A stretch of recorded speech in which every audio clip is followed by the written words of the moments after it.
Baie welkom op hierdie koue Sondagoggend. Ek dink dit is 'n bietjie beter as verlede week. Ek sien ons het daarom klaar al die deure toegemaak dat die koue nie kan ontsnap nie. Ons wil nou nie uitgaan na die diens en dan is dit koud buite ook nie, nê. So alles sal hier binne bly. Ek weet nie regtig van enige dringende afkondigings nie, behalwe dat dit nog skoolvakansie is en dat ons maar moet warm bly in hierdie koue. As hy nou klink hy beter. En ek weet nie, is daar enige ander afkondigings? Iets wat ek van moes weet, wat ek nou nie van weet nie? Ag mense, ek dink die belangrikste is natuurlik ons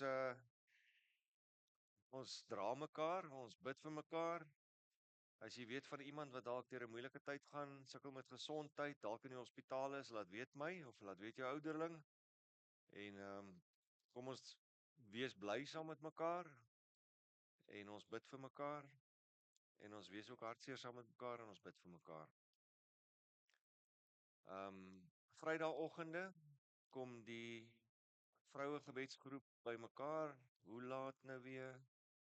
9:00. En dan Saterdagoggende, ek gaan nou weer 'n bietjie daaroor praat. Ons manne biduur. Julle manne wat nou nie op 'n Saterdagoggend vroeg wil opstaan nie, julle mis uit. Dit was regtig gisteroggend 'n wonderlike belewenis. Maar goed, kom ons word nou net vir 'n oomblik stil. So in die koue, gelukkig het iemand nou vir my gesê, toe man, niemand sal slaap tydens die preek nie, want dit is te koud om te slaap. So, maar kom ons word stil en besef dat ons in die teenwoordigheid is van die Here. Ek gaan vir ons 'n paar verse lees uit Psalm 66. Van die mooiste woorde, luister hierna. Juig tot eer van God, almal op aarde. Besing die eer van sy naam, betoon eer met 'n loflied aan hom. Sê vir God, hoe ontzagwekkend is u dade. Vanweë die grootheid van u krag, vyns u vyande onderdanigheid aan u. Almal op aarde buig voor u in aanbidding. Hulle besing u naam. Kom kyk na God se werke. Ontzagwekkend is sy dade onder die mense. Gisteroggend het ons juis vir 'n oomblik stil gestaan en daaraan gedink, hoe groot is God. So waar jy nou is, in 'n kerkbank, lekker rustig, tussen God se mense, dink vir 'n oomblik, hoe groot is God? Want God se grootheid en God se genade is oneindig. Het julle al mooi gedink dat die apostoliese geloofsbelijdenis gaan juis daaroor? Die vroeë kerk het op 'n stadium gesê, goed, ons moet iets hê wat ons identifiseer, iets waarmee ons almal saamstem oor dit wat ons glo. En toe het hulle hierdie geloofsbelijdenis aan mekaar gesit. Wat sê ek glo in God die Vader, die almagtige skepper van hemel en aarde. Besef jy dit? Hierdie groot God wat ons in Psalm 66 ook van lees en reg deur die Bybel van lees, praat en alles is daar. Hierdie groot God het jou gemaak. Jy is hier nie per ongeluk nie. In al sy grootheid het hy besluit om vir jou, Jan, Piet, Koos, Sari, Sannie, wat ook al, jou te maak en met jou 'n verhouding te hê. En in sy groot liefde, toe stuur hy vir Jesus Christus. En ons glo dat Jesus Christus is sy enige gebore seun, hy is ons Here. Die Here het hom gestuur omdat hy geweet het ons as mense gaan altyd sukkel om by hom uit te kom. En toe maak hy self 'n manier. Hy maak self die pad na hom toe. En hy doen dit op 'n wonderbaarlike manier, want die Heilige Gees het gewerk sodat 'n maagd, Maria, swanger geword het. Wat vir die mens onmoontlik was, het God gedoen. Hierdie grootte God het vir ons mens geword. En omdat ons nie ons eie redding kon bewerk nie, toe kom hy in sy grootheid en in sy oneindige genade. En Jesus Christus het gelei onder Pontius Pilatus, hy's gekruisig, hy het gesterf, hy's begrawe en hy het ter helle neergedaal. Hy het die vloek wat op ons moes wees, hel toe gevat. Hy het ons straf op hom geneem. En toe staan hy op. 3 dae later, toe staan hy op uit die dode en hy bewys vir ons dat hierdie lewe, daar's soveel meer wat eintlik vir ons wag. En hy bring lewe. Toe hy uit die dood uit opstaan. En ons glo hy het opgevaar na die hemel. Hy is ons koning. Hy sit aan die regterhand van God. Hy regeer. Hy sit by God, die almagtige Vader. Jesus het gekom om ons te red en hy kom weer terug. En hy kom om te oordeel. Of jy nou nog lewe daai dag of nie, hy kom. Maar totdat hy kom, het hy gesê, ek los julle nie as weeskinders nie.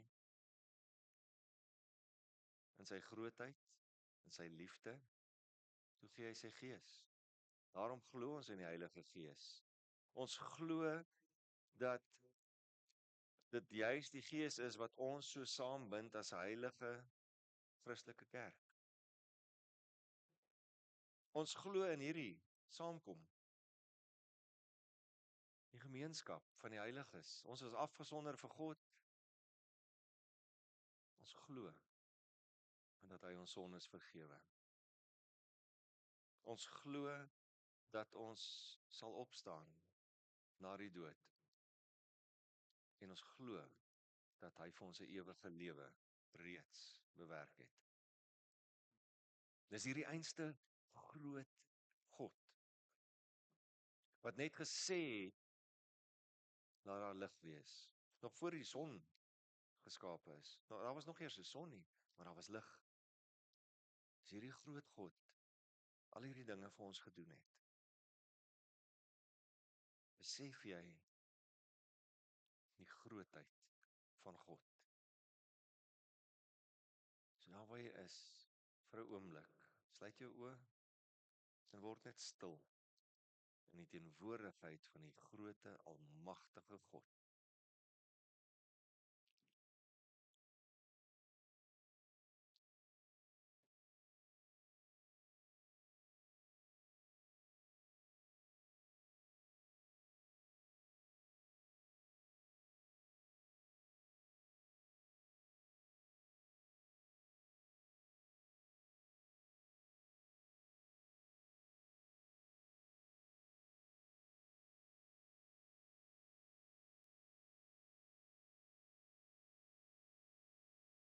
Almagtige God, as ons besef hoe groot U is, dan weet ons hulp is in die naam van die Here. Die Here wat hemel en aarde gemaak het, wat trou bly tot in ewigheid en nooit die werke van sy hande laat vaar nie. Amen. En om die Here te antwoord op sy grootheid en sy genade, gaan ons nou net so sit en dan sing ons saam Liedboek 154 verse 1 en 2. Geliefdes, mag daar vir julle genade en vrede in oorvloed wees deur julle kennis van God en Jesus Christus, ook God, deur die werk van God, die Heilige Gees. Amen. Die vrede wat jy ontvang is die vrede wat jy natuurlik ook moet uitdeel. So staan op en groet mekaar met die woorde van vrede en daarna bly ons sommer staan om die Here saam te loof en prys.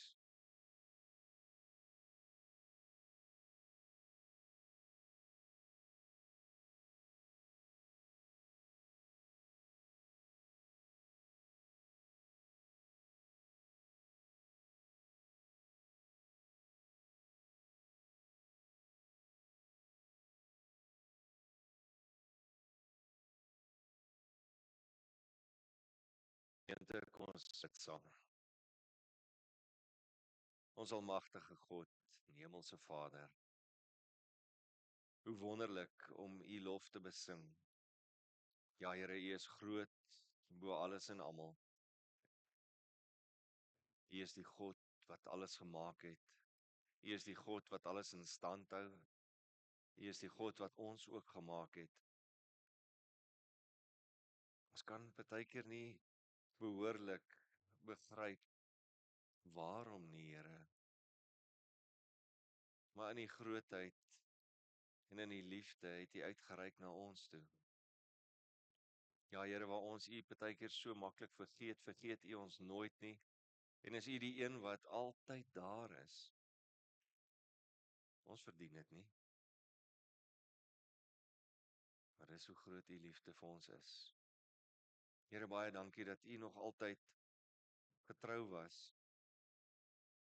Dat U self U kerk bou. Dat U self ook U kerk in stand hou. Ons is so afhanklik van U. Al dink ons baie keer ons kan dit op ons eie doen.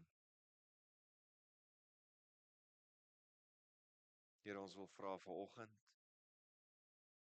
weet met elke liewe persoon wat deur moeilike tye gaan, wat dalk iets slegs beleef het, dalk iemand aan die dood moes afstaan, dalk self deur lyding gaan. Ja, Here, baie kere dan voel ons ook ons is U nie werd nie en ons is nie. Maar laat ons besef dat U altyd daar is. Mag ons in U teenwoordigheid rus vind. En ook so vanoggend, hier waar ons by mekaar is, Here, seën ons saam wees. Mag U deur U Heilige Gees U teenwoordigheid so amper tasbaar maak, dat ons sal weet, U is met ons. Seën hierdie diens. Here, mag dit wees tot U eer. Mag U alleen verheerlik word in Jesus se naam. Amen. Ek probeer nou vinnig kyk voordat ons by die wet uitkom. Ek dink nie hier's baie kinders nie, nê? Hier's maar min. En ek wou nou vandag nee, ek kan nie teen dogtertjies skram nie. Ek wou geskram het teen die kinders vandag. Ek wou gekyk het of een van hulle my kan wegskram na gister se rugby. Miskien moet ek maar tog probeer. Ek sien daarbo is nog kindertjies en laat die kindertjies, waar is daai? Ja. Laat die kindertjies gou-gou afkom. Ek wil eers een van julle of julle een vir een 'n bietjie aanvat. En julle moet besef, ek het oefening gekry hierdie week, nê? Ek het baie swaar goed opgetel en geskuif.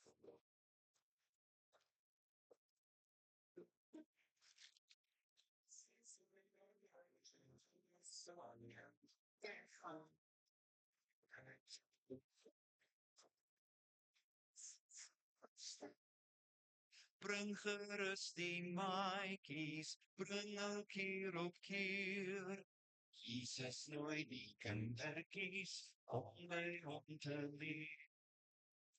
Alright. Wie van julle is die sterkste? Hy sê hy is. Hulle sê hy is. O, hier kom nog sterker kinders. Okay, wie wil my skram? Wie van julle speel rugby? Okay. Ons kyk of jy my kan skram. Kom ons sak. Hoe doen hulle dit deesdae? Wat is die calls nou weer? Crouch? Okay. Dan bind. Kom, ons gaan skram. Sit jou arm oor. En dan sit. Okay. Skram my. Skram my. Skram my. O nee, wat jong. Jy kan nie vir die bokke gaan speel nie. Straai jou. Kom. Okay, kom. Ons doen sommer alles klaar gelyk. Okay. Crouch. Bind. Sit. Skram my. Skram my. Skram my. O nee, wat jy sukkel ook te veel. Ook te veel. Wie wil nog probeer? Wie wil nog probeer? Okay. Kom ek gaan met julle 'n deal aan, né? Kom almal saam. Kom ek vat julle almal. Ek dink ek is sterk genoeg om julle almal te vat. Dink julle ek kan?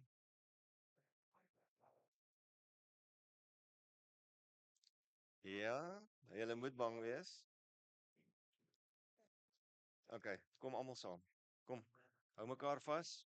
Hou mekaar vas. Kyk nou hierdie skram. Kom staan julle hier agter. Kom staan hier agter dan help julle hulle stoot, né? Stoot hulle sommer net so op die rug. Okay, julle moet help nou. Okay. Crouch. Bind. Sit. Okay, julle wen. Verlore. Hæ? Hoekom het julle dit nou reg gekry? Julle het saamgewerk. Dit was mos nou makliker, né? Hulle is uit asem. Ja, maar jy het net een keer geskram. As ons baie keer dinge alleen probeer doen, né, dan sukkel ons. Dan sukkel ons want ons kry nie dinge altyd op ons eie reg nie. As jy by die huis is en jy sukkel met iets, wat doen jy? Jy vra vir hulp. Vir wie? Vir mamma of vir pappa? Of boetie of sussie? Wie nog? Vir ouma of oupa? En by die skool?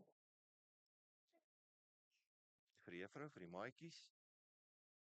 En dan leer jy hoe om dinge te doen. Nee. Volgende keer kan jy dit dalk op jou eie doen, maar dit is makliker as ons dit saam doen, nee. En dit is hoekom julle hier is. Het julle dit geweet? Hoekom julle by die kerk is? Want by die kerk leer ons presies dit, om dinge saam te doen. Want dit is wat die Here vir ons geleer het. Dit is wat ons nou toe ons die geloofsbelijdenis gesê het. Ons glo in 'n heilige, algemene, Christelike kerk. Dit is hoekom Jesus vir ons die kerk laat wees, sodat ons mekaar kan help. Alright. Tjap, dankie julle. Julle kan maar gaan sit, hoor. En dan is die preek nou alweer klaar.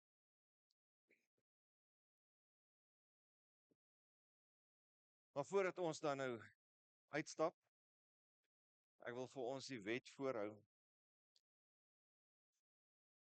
Baie bekende gedeelte waar Jesus die wet opsom. Waar Jesus die wet opsom. Matteus 22 vers 34 tot 40. Toe die Fariseërs hoor dat hy die Sadduseërs die sweye opgelê het hulle bymekaar gekom. Een van hulle, 'n wetskenner, het vervolgens 'n vraag gestel om hom te toets. Meester, wat is die belangrikste gebod in die wet? Hy het vir hom gesê, jy moet die Here jou God lief hê met jou hele hart en met jou hele siel en met jou hele verstand. Dit is die belangrikste en die eerste gebod. En die tweede wat hieraan gelyk staan is, jy moet jou naaste lief hê soos jouself. Op hierdie twee gebooie berus die hele wet en die profete. Gisteroggend in ons manne gebedsgroep, ons manne bid hier, 7:00 die oggend, lekker om 'n koppie koffie. Toe sit ons en ons praat. Ons het elke week iemand wat voorgaan. En toe is dit so van pas, gisteroggend, dat ons met mekaar gesels oor wat heeltyd in die wêreld aangaan. Hierdie ding wat ons elke dag sien, hierdie selfgesentreerdheid van die mens, hierdie selfgerigtheid, hierdie fokus op ons, op die eie ek. In Openbaring 2 kom natuurlik die woord ook dan deur. Ek dink is in Openbaring 2, die brief van die gemeente in Efese. Wat sê, julle het julle eerste liefde verlaat. Wat moet ons eerste liefde wees? Dit wat Jesus ons geleer het. Dit moet God, die Vader, God self wees. Jesus moet eerste wees in jou lewe. En dan, as ons nou weer terugkyk na Psalm 66, en ons sien God se grootheid orals, en dit het ons gisteroggend oor gesels. Jy sien God se grootheid orals in die natuur. Jy kyk terug in jou lewe, en jy sien God was nog altyd daar. Hoe kan jy nie ontzag hê vir hom nie? Hoe kan jy hom nie lief hê nie? Psalm 8. Tosius se beruiming is vir my so mooi. As jy nou mooi gaan dink, dan kyk jy na alles. Wat is die mens? Wat is die mens dan? Sê Tosius, dat u hom bedenk het. Die mensekind. Dawid skryf daar, hy gaan kyk en hy sien alles hier om hom wat so groot is. En hy besef hoe groot is God se liefde, God se omgee, God se genade. En hy sê, maar wat is die mens? Wat is die mens? Die mens is niks. Hoe kan jy nie lief wees vir hierdie God nie? En hoe kan jy nie die mense vertel daarvan nie? Jesus kom, hy som die wet op. En hy sê, is eenvoudig. Stel God eerste, en dan val alles in plek. Dan gaan jy lief wees vir jou medemens, jy gaan lief wees vir jouself, en jy gaan besef, alles is mooi. Ek gaan nie verder praat daaroor nie. Ons boodskap, eenvoudige tema, saam. Kinders het dit nou net bewys. Om saam te werk is beter. Verlede week het ons het duidelik gehoor dat, ek het vir julle mooi vertel, moenie my volg nie, moenie mense volg nie, volg vir Jesus. Maar nou staan ons voor die moeiliker deel natuurlik. Hoe? Hoe volg ons vir Jesus? Hoe doen ons dit? Want dit is maklik om te sê, en dit is maklik natuurlik vir die dominee om hier te staan en vir julle te sê, man, volg vir Jesus. Maar wanneer jy moeg is, of jy is teleurgesteld, of die wêreld raas so hard, dat jy nie meer weet wat se kant toe nie, dan raak dit moeilik om te weet hoe om regtig te volg. En dis juis waarom Paulus vir die Galasiërs skryf, nie net om hulle heeltyd te korrigeer en vir hulle te sê, dit doen julle verkeerd, dat doen julle verkeerd, en julle moet so lewe en julle moet so, maar juis om hulle weer te leer hoe die pad van Jesus lyk.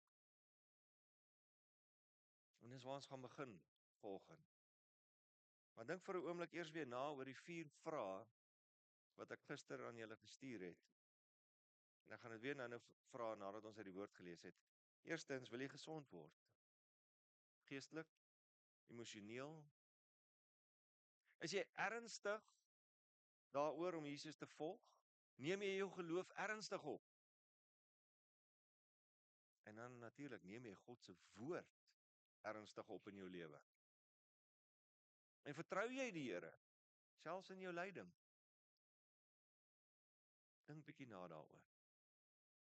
Want hier is die tipe vrae wat ons eintlik gereeld vir onsself vra, né? En ons het nie altyd antwoorde nie. Kom ons lees wat Paulus geskryf het daar in Galasiërs 6 verse 1 tot 10. Paulus sê, broers en susters natuurlik, as iemand deur een of ander sonde oorval word, moet julle wat met die Gees vervul is, so iemand in 'n gees van sagmoedigheid reghelp. Maar let op jouself dat jy nie ook versoek word nie. Dra mekaar se laste en vervul so die wet van Christus, die wet van liefde natuurlik, né? As iemand werklik meen dat hy iets is, terwyl hy niks is nie, bedrieg hy homself. Elkeen moet sy eie dade beoordeel. Dan sal hy trots kan wees slegs wat homself betref en nie wat 'n ander persoon betref nie, want elkeen moet sy eie las dra. Wie onderrig in die woord ontvang, moet die een wat hom onderrig laat deel in al die goeie dinge wat hy besit. Moet julle nie laat mislei nie, God laat hom nie bespot nie. Wat die mens ook al saai, sal hy maai. Hy wat in die vlees saai, sal hy die vleesvernietiging oes, maar hy wat in die gees saai, sal hy die gees die ewige lewe oes. Laat ons daarom nie moeg raak om goed te doen nie, want as ons nie verslap nie, sal ons op die regte tyd oes. Laat ons dan, terwyl ons die geleentheid het, aan almal goed doen, maar veral aan die huisgesin van die geloof. Net tot sover, maar na die woord van die Here. Eers wil ek gou oor vers 6 praat. Is vers 6 nog op? Eers weer gou terug op vers 6. Net gou daaroor praat. Ek sal later by julle 'n lysie kry van al die goeie dinge wat julle besit, sodat julle dit met my kan deel, né? Nee, ek is net 'n grappie. Maar ek is dankbaar natuurlik dat dit is hoe die Here die gemeentes gemaak het om vir hulle leraars te sorg. Terug by die 4 vrae. Wil jy gesond word? Is jy ernstig in jou navolging van Jesus en ook jou geloof? Is die Bybel vir jou nog relevant? Neem jy God se woord ernstig op? En vertrou jy die Here selfs in moeilike tye? Ons sien om hierdie vrae te beantwoord en om die vraag van hoe om Jesus nou regtig te volg te beantwoord, moet ons mooi oplet op wat Jesus ons leer, want dit is natuurlik wat Paulus hierso vir die mense in Galasië geleer het. Paulus sê dra mekaar se laste. Dis die pad van Christus. Ons moet besef, wanneer jy vir Jesus volg, is dit nooit 'n alleen pad nie. Nooit. Die pad agter Jesus aan word geloop langs ander mense. Mense wat swaar kry. Mense wat struikel, ja, net soos jy, net soos ek. Mense wat ook maar net regtig waar probeer om vir Jesus te volg. Kyk, dikwels kry ons raad en ons probeer regtig hard om te luister, maar ons hou tog so daarvan om ons eie koppe te volg, né? Met ernstige gevolge soms. Ons weet ons moet eintlik net gehoorsaam wees aan Jesus se wet van liefde, maar ons eie ek en ons selfsugtige begeertes, dit dompel ons dikwels in moeilike situasies in, né? Verkeerde plekke, verkeerde besluite. Herinner ons aan 2 Konings 5, waarna Naaman die magtige bevelvoerder letterlik moes leer dat genesing nie in mag lê nie, maar in nederigheid. Om gehoorsaam te wees aan God se opdrag, om fisies toe God vir hom sê, luister net, gaan was jouself in die Jordaan. Toe besef hy, dit maak nie saak wie hy is nie, maak nie saak hoeveel mag hy het nie, hy moet net gehoorsaam. Net soos ons die opdrag kry, gaan was jouself in Jesus se bloed. Om Jesus te volg beteken nie om mag of krag te wys nie, maar om te dien. Nie om jouself te dra nie, maar om saam te dra. Jesus sê in Matteus 11 vers 28 tot 30, sy las is lig, sy juk is sag. En wat het hy gedoen? Hy het ons las gedra. Daarom dra ons, soos Jesus ons geleer het, mekaar se laste. Wanneer jy iemand help, om hul swaar kry te dra, of dit emosioneel, of geestelik, of 'n praktiese ding is, dan leef jy die liefde van Christus uit. Om ander se laste te dra, vra egter van jou dat jy beskikbaar sal wees, dat jy in hulle wêreld sal inbeweeg, dat jy sensitief sal luister, sonder om te oordeel. Gemeente wees beteken dat niemand alleen hoef te stap nie. Niemand hoef alleen te worstel deur probleme nie. Selfs jou stil gebed vir iemand is 'n manier om 'n las saam te dra. En las dra vra nie altyd hierdie groot radikale oplossings nie. Dikwels is dit net die teenwoordigheid, aanhou kontak hou en getrou wees in liefde. En mense, hiermee sukkel ons Afrikaners verskriklik baie. Dit is belangrik om ander toe te laat om ook jou laste te help dra. Nederigheid is deel van die navolging van Christus. Nou ons wil mos nou nie. Mans, veral, ek weet, my probleem. Ek sal dit uitsorg. Ons laat nie ander mense toe nie. Hoekom? Niks meer uit te wy nie. Mense, ons moet nederig wees, ons moet toelaat dat ander mense ons help. Maar ons weet ook mos, dit is harde werk hierdie. En mense is deesdae so ondankbaar. Ek hoor gereeld en ek het dit ook al gesê, ag man, ek het daai ou gehelp, ek gaan nou nie meer nie. Of hulle wil nie gehelp word nie. Paulus sê, moenie moeg word om goed te doen nie, na in vers 9. Ons raak moeg. Ons moet nou maar eerlik wees, ons raak moeg. Veral as ons nie dadelik vrugte sien nie. Paulus sê, laat ons nie moeg word om goed te doen nie, want op die regte tyd sal ons oes.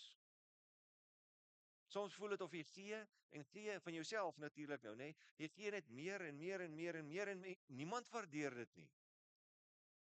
Jy vergewe, maar die ander mense vergewe nie. Hoekom moet jy dan nou nog? Jy dien, maar dit heeltyd op jou eie. Jy's so alleen. En tog sê God, ek sien, ek beloon, bly getrou. Psalm 30 sê, in die aand word daar aanhoudend gehuil, want in die oggend is daar jubelkrete. Met ander woorde, God draai die seisoene van ons harte om. Hou net aan om goed te doen, want dis wie jy Jesus volg. Mense, volharding in goed doen is 'n geloofsdaad. Jy glo dat God op sy tyd die vrug, die oes, sal gee. Selfs al sien jy dit nog nie.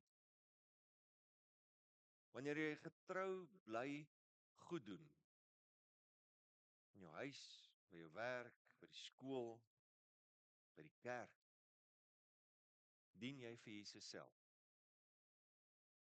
Al voel dit alledaags of ondankbaar. Die Here beloof dat sy seisoene nie stil staan nie. Jou getrouheid vandag bou 'n oes wat dalk eers oor jare gesien word. As julle onthou in die week het ek 'n oordenking gestuur oor Prediker 3. Daar's 'n tyd vir alles, maar dis God se tyd. Ons moet hom net vertrou. Ons moet hom vertrou met hierdie pad, ons moet hom vertrou met sy tyd. En mense, om nie moeg te word nie, beteken dat jy jouself gereeld in God se teenwoordigheid moet herlaai. Deur gebed, deur net te rus en deur die woord. Dink bietjie aan Jesus in die woestyn. 40 dae. Sonder kos, sonder water. Heeltyd versoek deur die Satan self. Hoe het hy dit gemaak?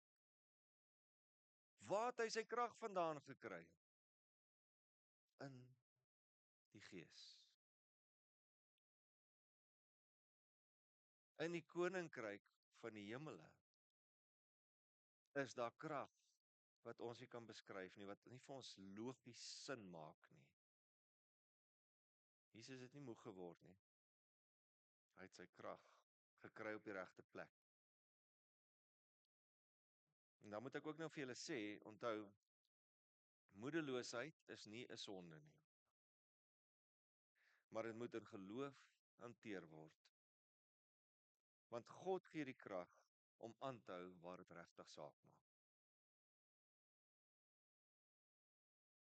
En dan wil ek nou teruggaan na die eerste vers toe wat ons gelees het, want as ons bedoelings goed is, dan kom ons agter ons kan geestelike herstelkundiges wees, nie regters nie. Paulus sê as iemand in 'n oortreding val, moet julle wat geestelik is, moet hom ophelp. Julle moet hom bou weer met 'n gees van sagmoedigheid, moet julle die persoon reghelp. En dis weer eens Jesus se liefde. Daarsonder gaan hierdie ding amper onmoontlik wees. Hierdie raad wat Paulus gee, gaan vir ons onmoontlik wees. Ons roeping is nie om mense vas te vang in hulle foute nie, maar om hulle op te help. Dis 'n praktiese manier om Jesus te volg. Nie om mense te vermorsel as hulle struikel nie, maar om hulle met dieselfde liefde en waarheid van Jesus self weer op te help. Ander oordenking in die week was Spreuke 3 vers 5 en 6. Ons wil so graag altyd daai versie lees om te sê, ag maar die Here sal al my paaie gelyk maak. Dis God se pad. Ons vertrou hom om sy pad gelyk te maak en ons daarop te hou. Nie jou eie insig nie, maar God se plan, God se pad. Dis disippelskap. Dis gemeente wees. Dis Christus volging. Maar ons hou tog so daarvan om die mense so uit te wys en sê, jy het droog gemaak. Kom julle almal, kom kyk. Daai ene droog gemaak. Sensuur in die kerk was vir my een van die slegste dinge wat ooit daar was. Want ons het openlik vir almal gesê, kyk, wat tug veronderstel was om 'n liefdevolle helingsproses te wees, het die kerk dit vir jare lank verkeerd gedoen. Ek sê nie is onnodig nie. Dis verseker nodig. Maar Jesus het geleer en Paulus leer ons hierso, moenie net oordeel nie. Help die mense, bou die mense op. So wanneer iemand struikel, is jou eerste roeping nie om te oordeel nie, maar om hulle met sagmoedigheid te help herstel, om gesond te word. Ware geestelike volwassenheid wys sigbaar in die manier waarop jy met ander se swakheid omgaan. Met respek, met waarheid en liefde. En herstelwerk vra 'n nederige gees, mense. Jy help nie omdat jy beter is nie, maar omdat jy besef dat jy self deur genade alleenstaande kan bly. As jy iemand in liefde kan aanspreek en aanmoedig tot gehoorsaamheid, dan doen jy presies wat Christus sou doen. In waarheid en sagtheid. En soms beteken dit om maar net stil by iemand te wees in hulle seer. Om maar net teenwoordig te wees. Eerder as om te probeer oplossings bied of antwoorde gee. Om vir iemand te kan sê, weet jy wat, dis oukei om nie oukei te wees nie. En dis ook oukei om nie al die antwoorde te ken nie. Maar ons moet besef. Mense, ons moet dit besef as kerk en ek dink dit is iets wat ons altyd vergeet. Saam is ons sterker. God se mense bou mekaar op. Die kinders het dit vir ons gewys nou, fisies. Hulle het my regtig geskram hoor. Ek kon hulle nie hou nie. In Jesaja 66 vers 10 tot 14 sien ons 'n beeld van 'n volk wat soos kinders by 'n moeder vertroos word.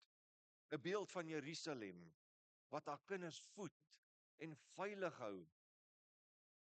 Dis God se belofte aan sy mense wat hy daai tyd gegee het wat in Jesus Christus sou kom. Dis God se belofte aan sy kerk. En so moet die gemeente wees, die moeder. Christus is die bruidegom, die kerk is die bruid, dis ons moeder. So moet die kerk wees 'n plek van vertroosting, van voeding, van versterking, nie 'n plek van vergelyking of kompetisie nie. Paulus sê elkeen moet sy eie dade ondersoek, maar moenie dink jy's iets as jy niks is nie. Klink nogal baie neerhalend, nê. Dit klink of hy ons almal eintlik nou sleg sê en sê ag man, jy's niks nie. Nee, hy sê dit nie. Hy sê jy's iets anders. Hy sê wees nederig. Wees nederig. Moenie selfvoldaan wees nie en moenie op jou eie insigte en kragte staat maak nie. Dis nie swak om hulp te vra nie. Dis Christus navolging. Dis nie minder geestelik om saam met mense 'n pad te stap nie. Dis geesvervuld. Mense gemeente wees is nie 'n kompetisie nie, maar 'n familie. Ons groei nie deur vergelyking nie, maar deur mekaar op te bou. Elke gelowige, elkeen van julle, glo dit nou of nie? Nee, glo my. Elkeen van julle het 'n unieke doel, 'n unieke roeping wat anders is as enigiemand anders hierso. Maar jy moet getrou wees aan dit wat God aan jou toevertrou het. Nederigheid en selfondersoek help ons om getrou te leef sonder om te roem in ons eie prestasie. Want ons besef, alles is genade. In die gemeente behoort 'n plek te wees waar mense veilig voel om te groei. Ja, selfs te struikel, foute te maak. Maar om weer op te staan en gevorm te word. Net soos kinders op 'n moeder se skoot. My kinders, ek kan nou vir my dogter na die tyd gaan vra. Wat het elke keer na 'n pak slaag gebeur? Pappa het vir ons verduidelik hoekom. Dit was in liefde gewees. Daarom as gemeente, as familie, is dit oukei om foute te maak. En mekaar weer optel. En mekaar te vertroos, mekaar te versterk. 'n Gemeente wat bou eerder as breek.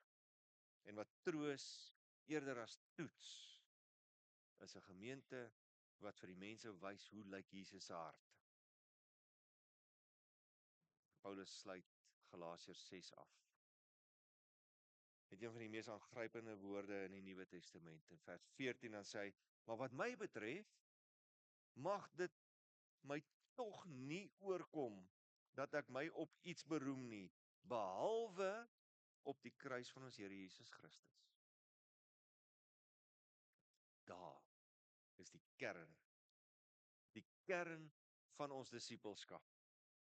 Nie ons prestasies nie, of ons invloed nie, of in mense se opinie nie, maar in die kruis. Want dit is die plek van liefde, dis die plek van lyding, dis die plek van troos, dis die plek van gehoorsaamheid en dis die plek van oorwinning. Dis waar jy jou oë hou as jy vir Jesus volg, op die kruis. En uit daai kruis vloei daar lewe, opstanding, nuwe skepping. So, wil jy gesond word? Geestelik en emosioneel?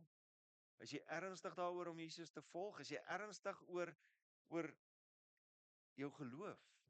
Is jy ernstig en neem jy God se woord ernstig op in jou lewe? En vertrou jy die Here selfs in jou lyding? Want liewe gemeente, om Jesus te volg is om jou lewe in lyn te bring met sy liefde. Sy kruis, sy opdragte.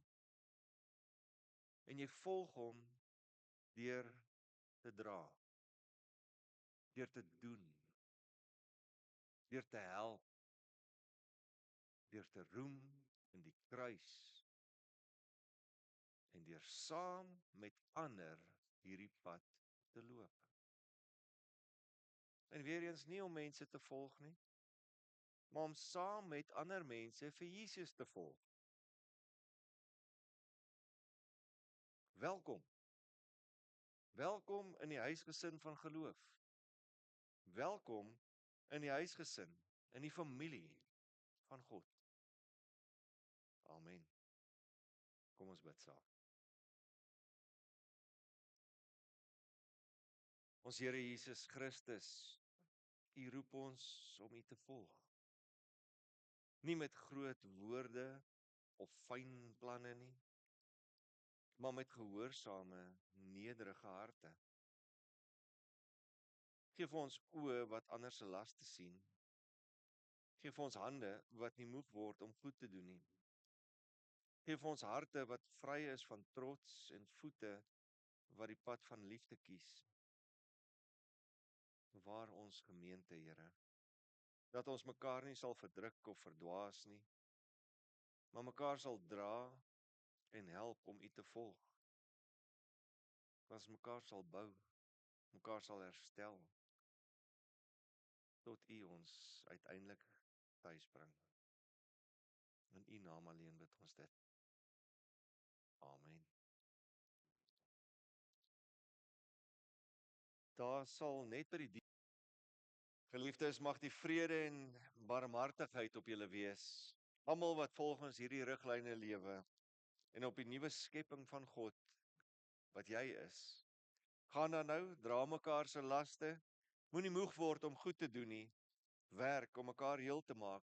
Bou mekaar op en roem alleen in die kruis van Christus.